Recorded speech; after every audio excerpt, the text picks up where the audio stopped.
Christina Ricci. And Karen Jansen. If you want more pars, let's show you some drills to help you shallow the club. That's a problem. A lot of players struggle with shallowing the club, don't you think?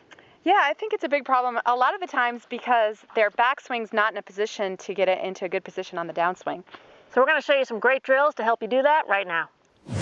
So Brian Manzella, didn't he have a good drill for shallowing the club? Yeah, you know, Christina, so he is actually my golf coach. Even golf coaches need golf coaches. And one of the things that he was helping me with is getting a little bit better backswing position so that I could shallow the club without trying so hard. So let me show you what we've been working on. You're going to actually start your club from in front, and then the idea is to think that there's like a big, huge, like either a bean bag or some sort of pillow right here, and you're actually trying to whack the back of the pillow with the back of your hand in the club. And what that will do is that will get you turned behind it, and then once you whack that pillow, then you would go ahead and hinge, and there is your backswing. Where a lot of people would go wrong is that they would just kind of pick up their arms like this. Well, from here, it's really impossible to try to shallow the club. So if you're a lot deeper to begin with, it's going to be easier for that arm to come down more diagonally so you can get a little bit of weight shift and then really kind of swing out to the right and then cover the ball.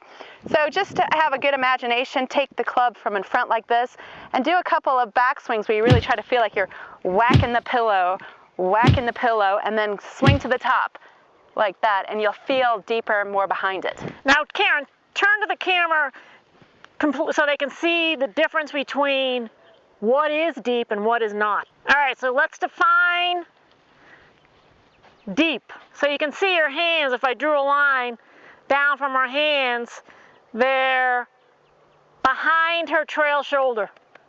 All right, players that aren't getting their hands deep enough, so somebody just lifts the club up, you can see their hands are in front of her trail shoulder. Yeah, and they may even like stand up a little bit like this, not have it. Yeah, so maybe even kind of like turn flat shoulders and just lift their arms. Yeah. So let us know if that makes sense. We're going to move on to the next drill, which we need 2 tees, right, Karen? Yes. Mm-hmm. So as a drill, you would set your club up as if the ball were right there between the 2 tees, and then start in kind of a modified impact position and just practice trying to strike right between the 2 tees. If there's a divot, the divot is afterwards, so feel how you're using the ground to kind of shift your weight. You can see I'm taking bits of grass, and then as you get comfortable with that, you can make your swing bigger and bigger until you can do it with a full swing. So that's going to do a lot of things. It's going to show you where your club is at impact. It's going to show you how your path is. If you're striking one of the tees inside or outside, it's going to show you a lot. So you can see her divot pattern. I know she wasn't hitting a ball, but it's after the tees. All right, and it's even though she wasn't hitting a real ball, are your divots pretty shallow? Yeah, they're pretty shallow. Like I don't take too much of a divot. You know, the divot size and deepness might have a lot to do with how the grass is. You know, on wet grass you can have a deeper divot. On harder grass. But this is going to show you a lot. You can see, first of all, it shows you how to keep that club face square through the impact area.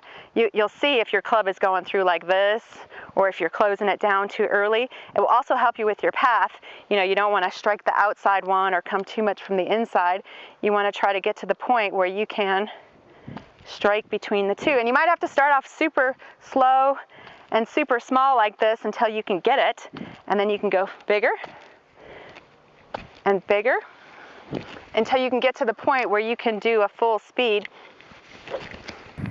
and not hit those tees.